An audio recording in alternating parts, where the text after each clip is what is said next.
pulled again in the third quarter. What was it like for you out there? It's frustrating, especially, we follow the protocols. We get tested, every single day. So I don't understand the whole thing where he couldn't play, and then he came on the court, and then they took him back. It's just a lot going on. It's too much going on. It's kind of overwhelming, especially when we're in the midst of a tough game, and like these games are going to add up, especially if we're talking about playoff seeding. We're talking about positioning ourselves and to home court advantage and whatnot, and catching rhythm and all that. So I feel like I don't know. It's overwhelming. It's frustrating. Yeah. Have you had an opportunity to message him or see where his head is at before you guys leave? He feels the same way. Especially him already having it, and we get tested, like I said, every single day. So, and I mean, he's been negative, so I don't understand what the problem is. If that was the case, the game should have been postponed. I feel like if, we're talking about contact tracing, he was around all of us, so I don't understand why he wasn't allowed to play and then was able to play and then took back off the court. If that was the case, we should have just postponed the game. That's how I feel. But through the midst of it, it was tough. Give Toronto credit. They made shots. They played well. But yeah, it's frustrating. Blake Andrews, ESPN.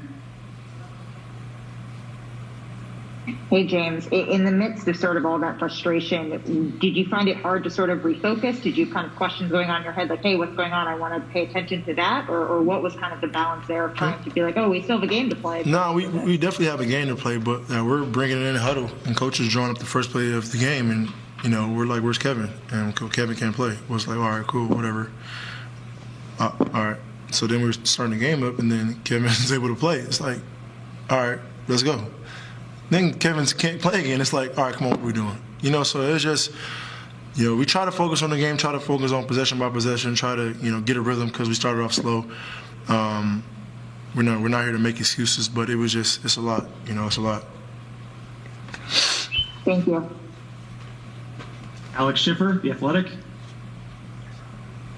James, kind of going off your last comment, did you ask at all during the game the coaches or anything what was going on with Kevin, or because you did have a game to play, you were just kind of going with the flow with all that, and when he was around, and when he wasn't, you asked questions later? Of course I asked what was going on, and they said, they just said contact tracing, and I'm thinking to myself, well, if it's contact tracing, then we were all in the locker room together. That means there's no game, if he's not going to be able to play. So, that was my thought process, and once we started the game, I kind of forgot about it, and then Kevin enters the game. I'm like, well, I don't know, it must have been a confusion or I messed up or something, So we kind of we caught a rhythm. We came back, started playing well, and then he can't come back on the floor. I don't know. It was a lot. Like I said, it's overwhelming. We're not taking anything away from Toronto. They played an exceptional game. They made shots when they counted. They played, scrappy basketball like we knew they were going to do. For us, we just couldn't catch a rhythm, And when we finally did in that second quarter, we started playing well, and then we just got kind of stagnant again in that second half. So, yeah. Christian Winfield, New York Daily News. Hey, James, does a night like tonight kind of make you look at the idea of an all-star game or all-star weekend or whatever any differently? I mean, a lot of guys have been voicing different opinions, so I'm wondering where you stand on the subject. I mean, I haven't said anything publicly, but I feel the same way as some of the players as far as there's so much going on as far as we're trying to, calm a virus down, and, we're putting on an event, I don't know. I mean, I know what the reasoning is for it, but, I feel like, especially with a condensed schedule, and it feels like everything was forced upon players. It's already draining. We playing a lot of games in a week. I feel like that was a week for us to kind of relax, be with our families, and kind of take a step back away from basketball. So like I said, we're just in it. That man right there has a lot on his mind. Yeah, he used the word overwhelming a couple of times. You read the timeline. I like the way he read the timeline. He wasn't there, then he was there, then he wasn't there another time. It's interesting, too. James Harden is also thinking big picture, and he's thinking about these games catching up to you when you start playing for playoff seeding in a lot. The Nets visit the Philadelphia 76ers. Our coverage begins at 7:30 with the pregame. Game time is set for 8 o'clock. So for Sarah Kustok, Michael Grady, and our entire Yes Network crew, this is Ryan Rucco, Bob Frank, and what should be a very interesting postgame show starts right now. All right, Ryan, thank you. Great to have you with us on this edition of the Brooklyn Nets post-game show. Bob Lorenz and Frank Isola with you as the Nets drop this one 123 to 117. Ryan said it best, a chaotic night involving just partial use of Kevin Durant. Yeah, very bizarre. So the last 2 times Kevin Durant has played the Toronto Raptors, of course, everyone's going to remember what happened in June of 2019, him blowing out his Achilles in Game 5 of the NBA Finals. This doesn't appear to be as serious, but it's obviously a bizarre situation that unfolded here at Barclays Center with him not starting the game, entering the game, and then he was gone by the third quarter. All right, so we'll get to the NBA statement in a minute. Let's kind of go through his night, though, and spell it out. Just as we were wrapping up the pregame show, we found out that he was not going to be able to start. This is 6:36, about an hour before tip, and he was out there getting ready, warming up. Yeah, so at this point, it looks like Kevin Durant is going to start. However, he's ruled that he can't start the game. First time in his career, Bob, that he was going to be a backup, and he came in about 8 minutes into the first quarter. They gave him a mask because he returned to the bench, but right away Steve Nash said get in there, and Kevin Durant finally entered the game with about 4:17 to go in the first quarter. And was able to have an impact for parts of the first and then the second quarter.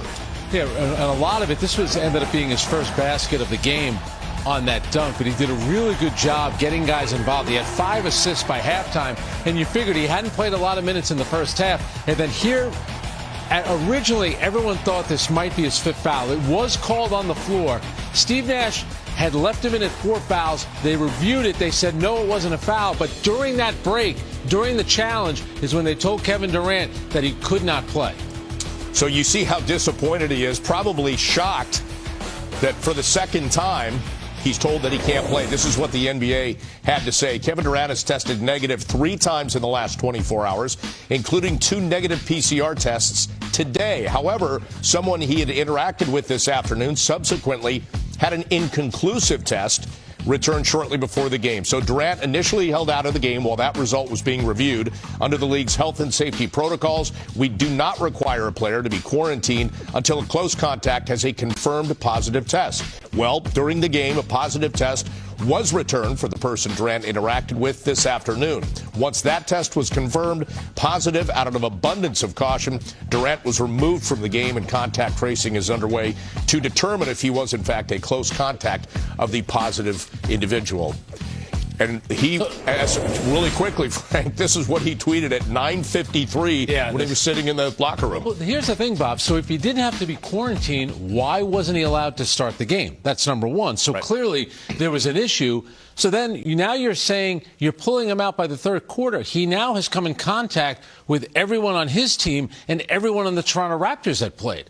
So the whole thing doesn't seem to make any sense. We'll hear what Steve Nash says after the game. Maybe he has some more information, but this is a very bizarre situation. And the NBA has been cautious, and you wonder when you get an inconclusive back, I get you're holding him out of the game, but then what made it change? Because the guy had a positive test, or whoever it was had a positive test whoever later. He came in contact with ended up having a positive test, but it leads to the question, then why was he allowed to even go into the game with about 4 minutes to go? You're saying you're not quarantining anybody, but yet he goes into the game 4 minutes into the first quarter, and then early in the third quarter, you tell him that's it. Whoever you came in contact with had tested positive. Now we have to do contact tracing. This is after Kevin Durant had played about 19 minutes around all of his teammates and around the players on the Toronto Raptors. And by the way, many of you may know that it was a year ago in March that he tested positive for COVID. But there's so much still to learn about COVID-19 that they have to be careful. It's not as simple as, oh, well, Kevin's had it once, he can play at will. That's not the case. And he's already missed 4 games this season because of contact tracing. So this has to be very frustrating for Kevin Durant, who's waited so long. It was 560 days between NBA games. And when he started the season and he played so well, then all of a sudden he missed those 4 games with contact tracing. Here he is tonight. He doesn't know what's going on. He's not allowed to start the game. And you saw the disappointment when they told him he couldn't play. He had the water bottle in his hand. He threw it on the ground.